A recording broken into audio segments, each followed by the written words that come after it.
بعض خواتین یہ کہتی ہیں کہ ہمارے بچوں پہ نظر لگتی ہے تو ہم مرچیں جلاتے ہیں تو نظر بچوں کی اتر جاتی ہے. یہ ٹوٹکے بھی لوگ کرتے ہیں الٹے الٹے قسم کے. اس بارے میں روایات ہیں, احادیث ہیں, صحابہ کے واقعات ہیں, وہ میں سناؤں گا, بات لمبی ہو جائے گی. تو عبداللہ ابن مسعود رضی اللہ تعالی عنہ سے جو منقول ہے ان ٹوٹکوں کے بارے میں, کچھ کرتے ہیں نا الٹے سیدھے, پیلیا والے کے گلے میں ہاتھ ڈالا جاتا ہے, جوتے کو جھاڑا جاتا ہے, پیلا رنگ نکل رہا ہے, سب نظر کا دھوکہ ہے, فضول بکواس ہے اور کچھ بھی نہیں ہے. پیلیا ویلیا کوئی نہیں جھاڑ سکتا, کچھ بھی نہیں ہوتا اس سے, علاج کرایا کرو. یہ سب نفسیاتی کھیل ہیں اور کچھ بھی نہیں ہے.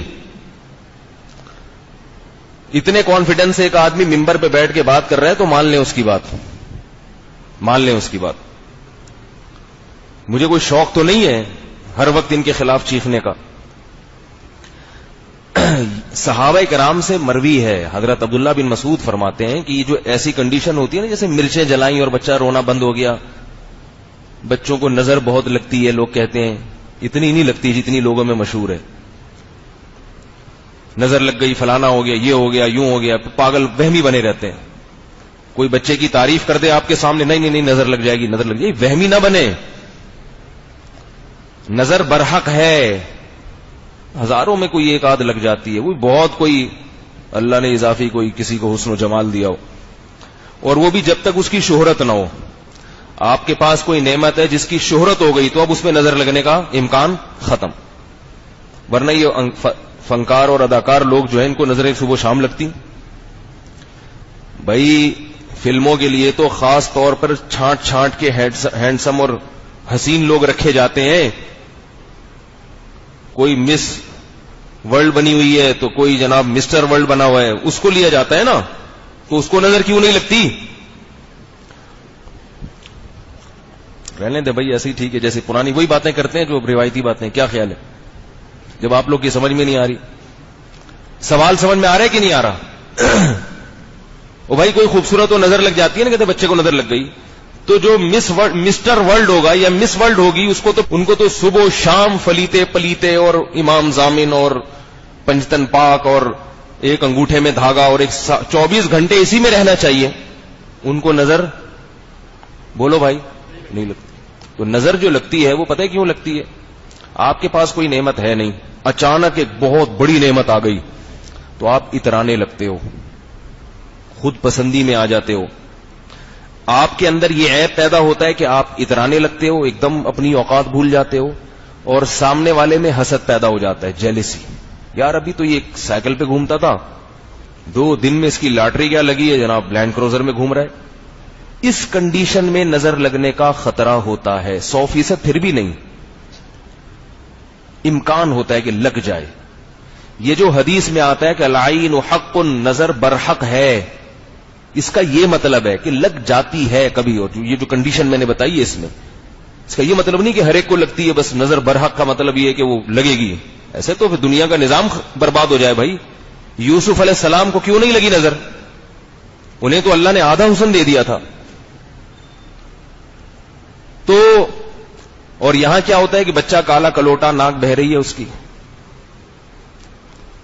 پھٹی ہوئی شلوار ہے اور بھی میلا کچیلا, اس پہ تعویذ باندھا ہوا ہے کہ اس کو نظر نہ لگ جائے.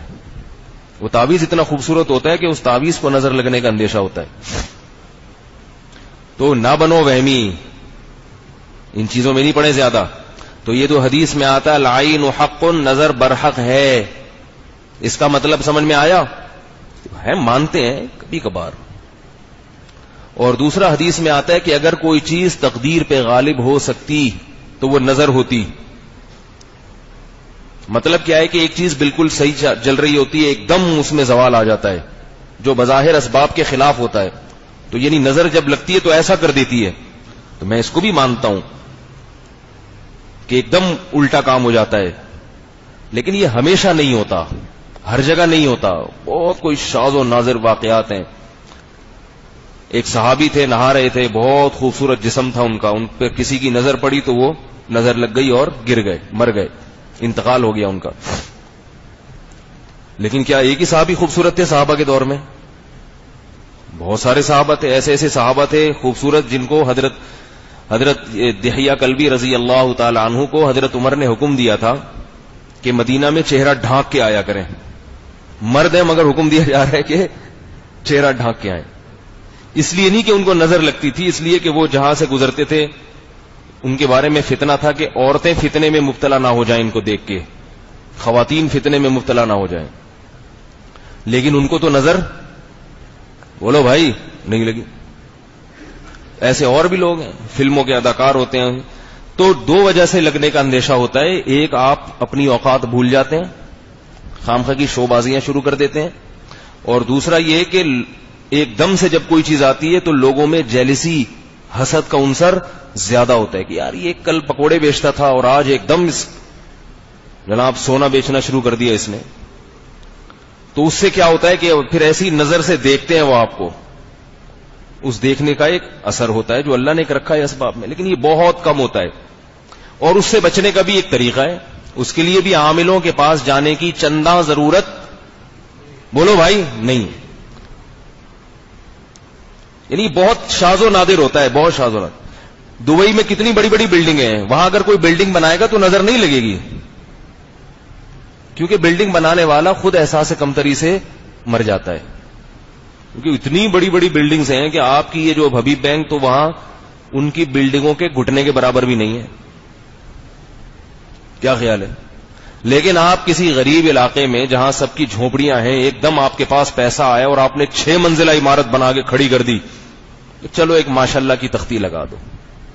ایسی غریب علاقے میں جہاں کچھ بھی نہیں تھا اور آپ بھی بالکل فارغ گھوم رہے تھے, ایک دم پکوڑوں کی دکان سے آپ بلڈنگ پر آ گئے, تو وہاں آپ احتیاطاً کیا کریں بھائی, ایک ماشاءاللہ کی لگا دیں تختی. بھائی جو کچھ ہے اللہ کی طرف سے, ہمارا کیا ہے, یہ تو اللہ کی. لیکن جہاں سب جگہ بلڈنگز ہی بن رہی ہیں اور سب کوئی اتنا یعنی کوئی نارمل چیز ہے, تو چاند پہ بھی آپ چلے جائیں گے تو آپ کو نظر سے بچنے کے لیے کچھ کرنے کی ضرورت نہیں ہے. آرم اسٹرانگ چاند پہ گیا, اس کو نظر لگی؟ بھائی 3 سائنسدان گئے تھے نا, یا کتنے گئے تھے, 3 گئے تھے, نظر لگی ان کو؟ کچھ بھی نہیں ہوا, کیونکہ سائنسدان تھے, وہ ان کا تو کام ہے جانا. تو خلاصہ یہ نکلا کہ نظر وزر کے چکر میں زیادہ نہ پڑا کریں, اس میں بھی اللہ پر اعتماد اور توکل کا حکم ہے ہمیں. جو آدمی نظر بد سے بچنے کا اہتمام زیادہ کرتا ہے, اس کا مطلب یہ ہے کہ اس کا اللہ پر اعتماد اور توکل نہیں ہے. کیونکہ اسباب اختیار کرنا تو ضروری ہے, مگر اسباب میں اعتدال بھی بہت ضروری ہے. یہ جو میں بار بار بیان میں کہتا ہوں, بلکہ علماء سبھی یہی کہتے ہیں کہ اسباب اختیار کرنا توکل کے منافی نہیں ہے. یعنی پہلے اسباب اختیار کرو پھر اللہ پہ توکل کرو, ہے نا ایسے؟ حدیث میں آتا ہے کہ اونٹ کو رسی باندھو, اس کے بعد اللہ پہ توکل کرو. یہ نہیں کہ اونٹ کی رسی کھلی چھوڑ دی پھر اللہ بہت بڑا ہے بھائی اللہ کر دے گا. دکان پہ تالا ڈالو پھر اللہ پہ توکل کرو, ہے کہ نہیں ہے؟ تو بعض لوگ میری باتوں پہ اعتراض کرتے ہیں کہ جنات سے بچنے کا پورا اہتمام کرو پھر اللہ پہ توکل کرو, نظر سے بچنے کا پورا اہتمام کرو, مرچیں جلاؤ, ساری چیزیں کرو, پھر اللہ پہ توکل کرو, پیلیے کا یرقان کا علاج بھی کرو اور جھڑواؤ بھی, پھر اللہ پہ توکل کرو. یہ مطلب غلط ہے. حدیث میں آتا ہے کہ میری امت کے 70,000 لوگ جنت میں بغیر حساب و کتاب کے داخل ہوں گے. وہ ایسے لوگ, یعنی 70,000 ایسے لوگ داخل ہوں گے جو اللہ پر اعتماد کرتے تھے, تعویذ گنڈوں سے اور رقیہ سے بچا کرتے تھے, جھاڑ پھونک ان چیزوں سے بچا کرتے تھے. وہ اس میں اللہ پہ اعتماد کریں گے تو کام زیادہ بنیں گے, اعتماد نہیں کریں گے تو انہی چکروں میں پھنستے چلے جائیں گے. اس سے بھی پتہ چل گیا کہ ہمارے اکابر تعویذ کیوں دیا کرتے تھے. اس لیے کہ وہ جانتے تھے, 2 وجہ سے تعویذ دیتے تھے. ایک تو یہ کہ وہ جانتے تھے کہ لوگوں میں اعتماد نہیں ہے, اللہ پہ توکل نہیں ہے. دوسرا اس لیے بھی دیتے تھے کہ اگر وہ توحید والا تعویذ نہیں دیں گے تو لوگ شرکیہ تعویذ کی طرف چلے جائیں گے. لیکن وہ خود ان چیزوں سے اجتناب کرتے تھے. اور چوتھی چیز ہے, انہی تیسری چیزوں میں جادو ٹونے بھی ہیں. جادو سے نقصان ہوتا ہے لیکن اکثر و بیشتر نہیں ہوتا. کبھی کسی کا جادو چل گیا تو چل گیا. اس میں بھی ہمیں کیا حکم ہے؟ اللہ پر اعتماد اور توکل کریں. اتنا آسان نہیں ہے یہ کسی کو نقصان پہنچا دینا. اسی میں نظر بد بھی ہے, نظر لگ جانا. یہ بھی اسباب ضعیفہ میں سے, کمزور اسباب میں سے, اتنی آرام سے نہیں لگتی. ایسا نہیں ہوتا کہ جو بھی کوئی چیز, رکشے والے نے بھی جوتا لٹکایا ہوا ہے پیچھے نظر لگنے سے بچنے کے لیے, حلیم کی دیگ ہے, ہاذا من فضل ربی لٹکایا ہوا ہے. کیوں لٹکایا ہوا ہے بھائی؟ نظر نہ لگ جائے. او بھائی حلیم کی دیگ ہے, کیوں نظر لگے گی اللہ کے بندے؟